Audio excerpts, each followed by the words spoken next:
કુકાવા તાલુકાના બાંભણિયાથી પાટકિલોરી વચ્ચેનો જોડતો રોડ અતિ બિસ્માર હાલતમાં છે। સમગ્ર વાત કીધું કુકાવા તાલુકાના બાંભણિયાથી પાટકિલોરી વચ્ચેનો જોડતો રોડ અતિ બિસ્માર હાલતમાં છે। રોડની હાલત એટલી ખરાબ છે કે પસાર થતા લોકોને ભારે મુશ્કેલીનો સામનો કરવો પડે છે। રોડની ખખડધજ હાલતના કારણે લોકોને એક ગામથી બીજા ગામ જવા માટે ખરાબ રોડની સ્થિતિનો સામનો કરવો પડે છે। વૃદ્ધ લોકોને કમરમાં આ દુખાવો થઈ જાય તેવી સ્થિતિ અહીં જોવા મળે છે। અનેક વખત તંત્રના અધિકારીઓને રજૂઆત કરવા છતાં હજુ સુધી રોડની હાલત તેમની તેમજ જોવા મળે છે। તેમજ આ રોડ પર આવેલા સેફટી દિવાલની હાલત પણ કંઈક એવી જ જોવા મળે છે। અહીં આવેલી સેફટી દિવાલ આની પહેલા પણ વિવાદમાં આવેલી છે। તેમ છતાં હજુ સુધી તંત્રના અધિકારીઓ દ્વારા કઈ કામગીરી કરવામાં આવી નથી। કેમ તંત્રના અધિકારીઓ એક્શન લેવાની જગ્યાએ મૌન બેઠા છે? શું અધિકારીઓ અને કોન્ટ્રાક્ટર વચ્ચે સાઠગાંઠના સંબંધ હશે?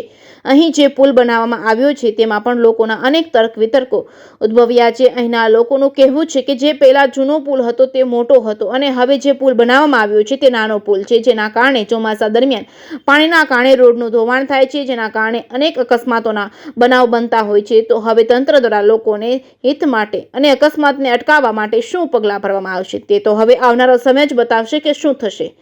JKS ન્યૂઝ ગુજરાતી સાથે જૈનિક સોજિત્રા, અમરેલી।